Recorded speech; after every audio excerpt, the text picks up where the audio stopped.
보이스피싱의 3억 원 잃은 피해자 생마감. 인출책은 징역 1년. 안녕하십니까?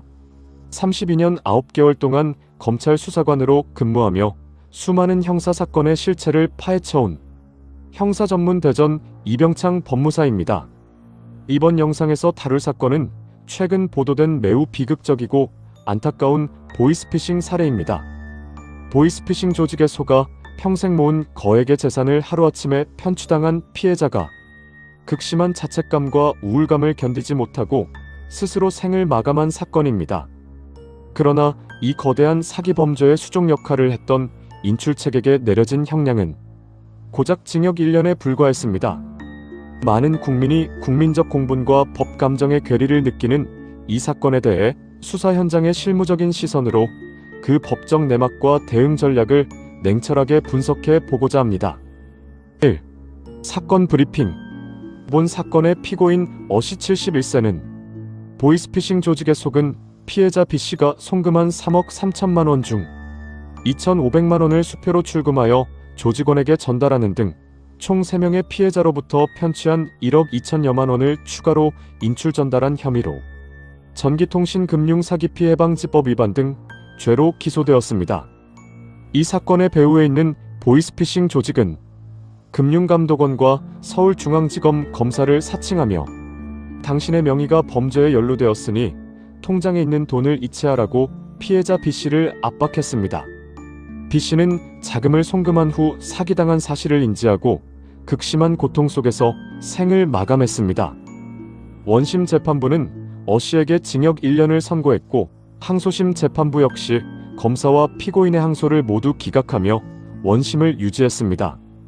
재판부는 피고인이 범행을 주도하지 않았고 취득한 이득이 적다 하더라도 편취 금액이 총 수억 원에 달하고 피해 복구가 전혀 이루어지지 않았으며 피해자가 사망하는 안타까운 결과가 발생한 점을 고려할 때 원심의 형이 부당하지 않다고 판단했습니다. 2. 검찰 수사관의 시선. 32년이 넘는 세월 동안 검찰 수사 현장에서 지켜본 보이스피싱 범죄는 피해자의 삶을 송두리째 파괴하는 가장 악질적인 민생 침해 범죄 중 하나입니다. 이번 사건에서 일반 국민이 가장 의아해하는 부분은 바로 피해자가 목숨을 잃었는데 왜 인출책의 형량은 징역 1년에 불과한가라는 점일 것입니다. 수사 실무와 형사소송법적 관점에서 볼 때 이 괴리는 인과관계와 고의의 범위라는 법리적 한계에서 기인합니다.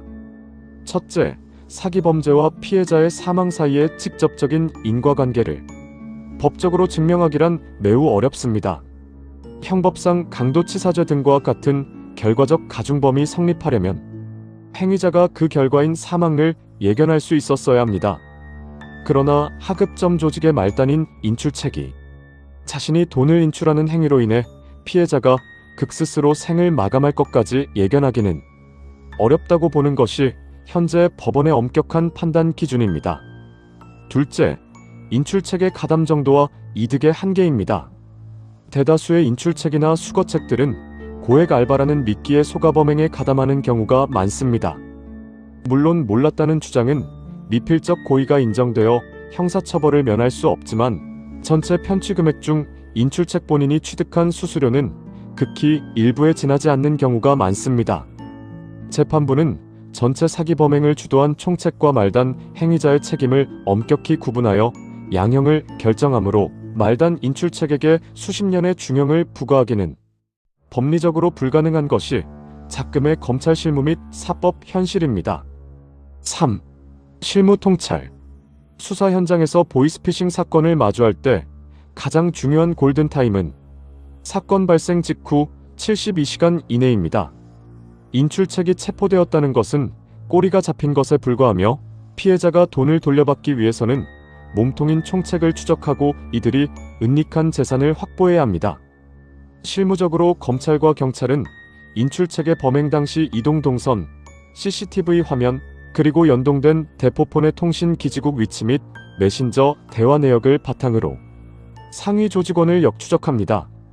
특히 최근의 보이스피싱 조직은 추적이 어려운 텔레그램이나 암호화폐를 이용하여 수익금을 정산하므로 디지털 포렌식 수사가 핵심적인 역할을 합니다.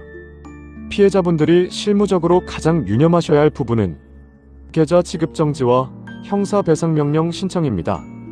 사기 피해를 인지한 즉시 110이나 해당 은행 고객센터에 연락하여 송금 계좌를 지급 정지시켜야 잔액이라도 보존할 수 있습니다. 만약 가해자들이 기소되어 재판을 받게 된다면 민사소송을 별도로 제기하는 번거로움 없이 해당 형사재판부에 배상명령 신청서를 제출함으로써 편취당한 금액에 대한 배상 판결을 받아낼 수 있습니다. 가해자가 말단 인출책이라 하더라도 공동정범으로서 전체 혹은 가담 범위 내의 피해 금액에 대해 연대 책임을 지므로 실무적으로 배상명령을 받아두는 것은 추후 가해자의 은닉재산이 발견되었을 때 강제 집행을 할 수 있는 강력한 무기가 됩니다. 4. 보이스피싱 사기죄의 실무 Q&A 코너. Q1. 보이스피싱 조직에 속아 단순히 제 통장 명의만 대여해 주었는데도 처벌을 받나요? A1. 네, 처벌받을 가능성이 매우 높습니다. 전자금융거래법에 따라 대가를 받거나 받기로 약속하고 체크카드나 통장, 비밀번호 등을 양도대여하는 행위는 그 자체로 처벌 대상입니다.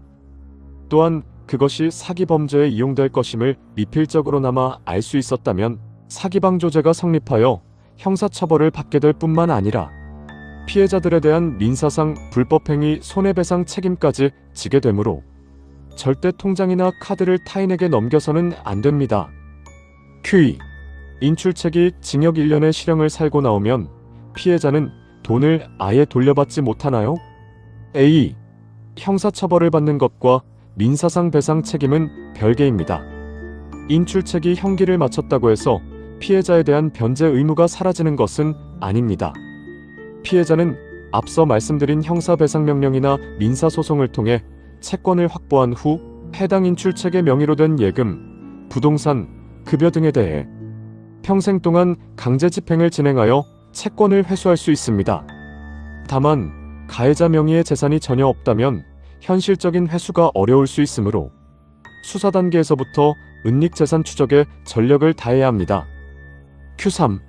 수사기관이나 금융감독원이라고 하면서 보안 프로그램을 설치하라는데 사기인가요? A3. 100% 사기입니다. 검찰, 경찰, 금융감독원 등의 공공기관은 절대로 전화나 문자로 링크를 보내 앱 설치를 요구하지 않으며 자금을 특정 계좌로 이체하라고 요구하지 않습니다. 만약 특정 앱을 설치했다면 당신의 스마트폰은 가해자가 원격 제어하는 이른바 좀비폰이 되어 어디로 전화를 걸든 보이스피싱 조직으로 연결되는 악성 상태가 됩니다. 즉시 다른 사람의 전화기를 이용하여 해당 기관의 공식 대표번호나 112로 사실 여부를 확인하셔야 합니다. 5. 마지막 한마디. 일생을 바쳐 땀 흘려 일구어낸 소중한 자산을 한순간의 기망행위로 잃게 되었을 때의 그 참담함과 고통은 감히 말로 다 표현할 수 없을 것입니다. 그러나 기억하셔야 합니다. 잘못은 당신을 교묘하게 속인 범죄자들에게 있는 것이지 결코 피해자분의 잘못이 아닙니다. 극단적인 자책감으로 스스로를 무너뜨려서는 안 됩니다. 저는 오랜 세월 검찰 수사관으로 근무하며 국내 사건뿐만 아니라 독일, 호주, 프랑스, 일본 등 해외 각국에 체류 중인 재외 국민분들이 금융사기 등의 피해를 입고 망연자실해하는 사건을 처리하고 조력해온 경험이 풍부합니다. 법률적 난관에 부딪혀 막막함과 외로움을 느끼고 계신다면 수사 현장의 실무를 누구보다 잘 아는 베테랑 전문가가 당신의 곁에서 든든한 방패가 되어드릴 것입니다. 절망의 끝에서도 길은 반드시 있습니다. 용기를 내어 전문가의 문을 두드리십시오. 언제나 정성을 다해 함께 걷겠습니다.